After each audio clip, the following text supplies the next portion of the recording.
اب شمالی ہندوستان میں تو مسلمانوں کی حکومت ہے اور جنوبی ہندوستان میں راجپوتوں نے چھوٹے چھوٹے ٹکڑوں میں اپنی حکومتیں بنائی ہوئی ہیں۔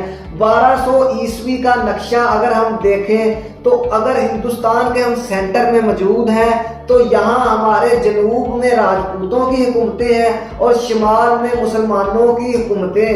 700 قبل مسیح سے 320 عیسوی تک کا دور ہم ہسٹری آف برصغیر کی تیسری قسط میں بیان کر چکے ہیں۔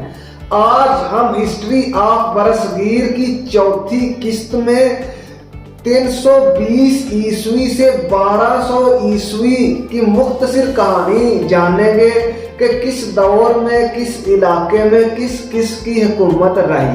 320 عیسوی میں گپتا حکومت کا قیام ہوتا ہے جس کا قیام چندرگپت اول کرتے ہیں۔ اس چندرگپت کو وہ والا چندرگپت موریہ مت سمجھ لیجئے گا، چونکہ جو موریہ سلطنت ہے وہ قائم ہوئی تھی 321 قبل مسیح میں اور یہ قائم ہو رہی ہے 320 عیسوی میں۔ اس دوران جتنا بھی عرصہ ہے یہ ان کی حکومت کے اختتام کے بعد جو چھوٹے چھوٹے گروہوں نے اس کی جگہ لے لی تھی، کیونکہ اشوک گپت موریہ کی کوئی اولاد نہیں تھی، تخت نشینی کے لیے اس کے جانشینوں میں جو جنگیں چھڑی اور ان جانشینوں نے پھر بڑی سلطنت کو چھوٹے چھوٹے ٹکڑوں میں تقسیم کیا، تو پھر 500 سے زائد سالوں تک اس پر ان ہی جانشینوں کا ہی قبضہ رہا۔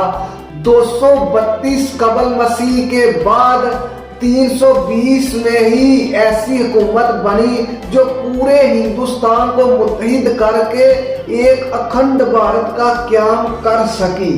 چندرگپت اول نے جب اپنی حکومت قائم کی تب بھارت چھوٹے چھوٹے ٹکڑوں میں بٹا ہوا تھا، اس کے پاس طاقتور فوج تھی اور اس نے مختلف علاقوں پہ قبضہ کرتے کرتے شمال اور جنوب ہندوستان کی تمام سائڈوں پہ اپنا اثر جمانا شروع کر دیا۔ گپتا سلطنت 320 سے 453 عیسوی تک برصغیر پر حکومت کرتی رہی۔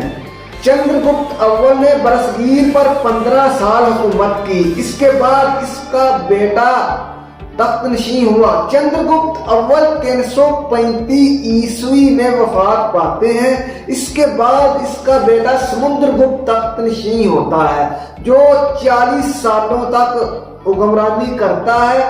سمندرگپت کے بعد اس کا بیٹا چندرگپت ثانی وہ تخت نشین ہوتا ہے 375 عیسوی میں۔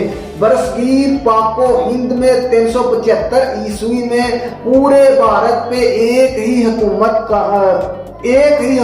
ورک کر رہی تھی، وہ تھی گپتا امپائر۔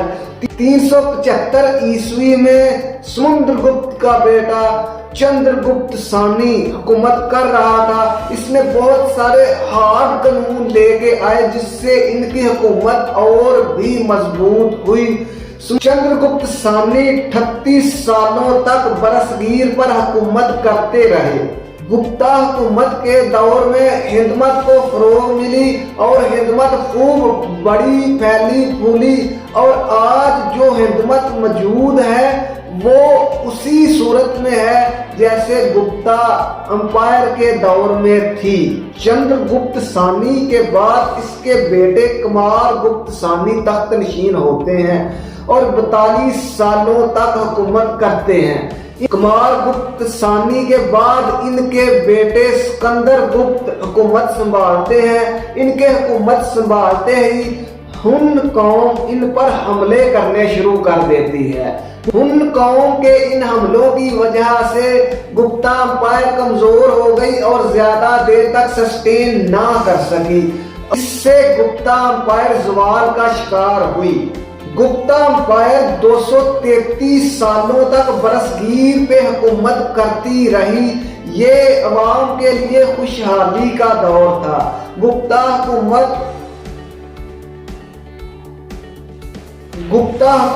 453 عیسوی میں مکمل خاتمے کی طرف بڑھ جاتی ہے اور زوال پذیر ہو جاتی ہے۔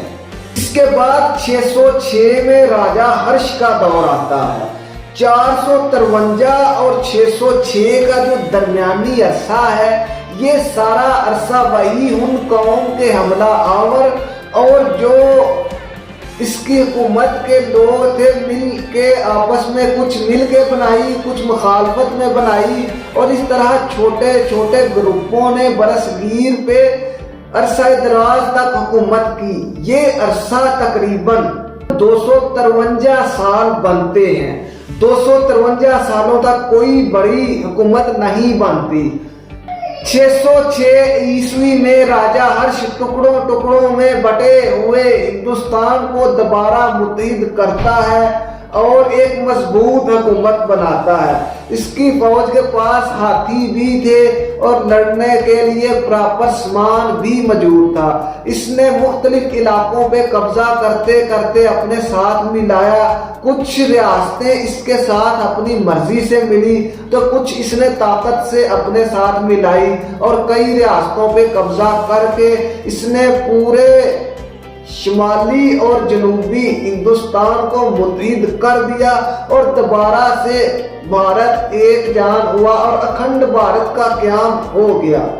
راجہ ہرش 647 عیسوی میں وفات پا جاتا ہے۔ اس کی موت کے ساتھ ہی وہ اکھنڈ بھارت دوبارہ سے ٹکڑوں میں ہی تقسیم ہو جاتا ہے۔ اس شدت سے تقسیم ہوتا ہے کہ پھر 647 سے لے کے 1200 عیسوی تک یہ ٹکڑوں میں ہی بٹا رہتا ہے۔ یہاں پہ جنوبی ہندوستان میں راجپوت مختلف علاقوں پہ مختلف حکومتیں بناتے ہیں، تو دوسری طرف شمالی ہندوستان میں 712 عیسوی میں سندھ اور ملتان پہ محمد بن قاسم مسلم حملہ آور اپنی حکومت بناتے ہیں۔ پھر محمد بن قاسم کی بنائی ہوئی حکومت کو ہی یہ گراتے ہیں سلطان محمود غزنوی۔ سندھ اور ملتان میں پہلے سے ہی مسلمانوں کی حکومت موجود تھی، لیکن پھر بھی 997 عیسوی میں سلطان محمود غزنوی ہندوستان پہ حملہ کر دیتے ہیں اور شمالی ہندوستان میں سندھ اور پنجاب کا ایریا اپنے قبضے میں لے لیتے ہیں، جبکہ سندھ پر پہلے ہی محمد بن قاسم کی لائی ہوئی مسلم حکومت موجود تھی، لیکن انہوں نے اس حکومت کا بھی ایسے ہی صفایا کیا جیسے کہ باقی ہندو راجاؤں کا صفایا کیا، اور خود غزنی حکومت کا قیام کیا۔ سلطان محمود غزنوی 997 سے 1030 تک یہاں پر قابض رہے۔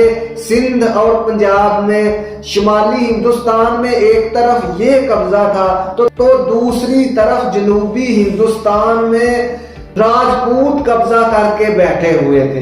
1200 عیسوی میں اگر ہم برصغیر پاک و ہند کا نقشہ کھینچیں تو یہاں پر سندھ اور پنجاب میں مسلمان قبضہ کیے بیٹھے تھے، تو دوسری طرف جنوبی ہندوستان میں راجپوت اپنی حکومتیں بنا کے بیٹھے ہوئے تھے، اور اس طرح بھارت چھوٹے چھوٹے ٹکڑوں میں تقسیم تھا۔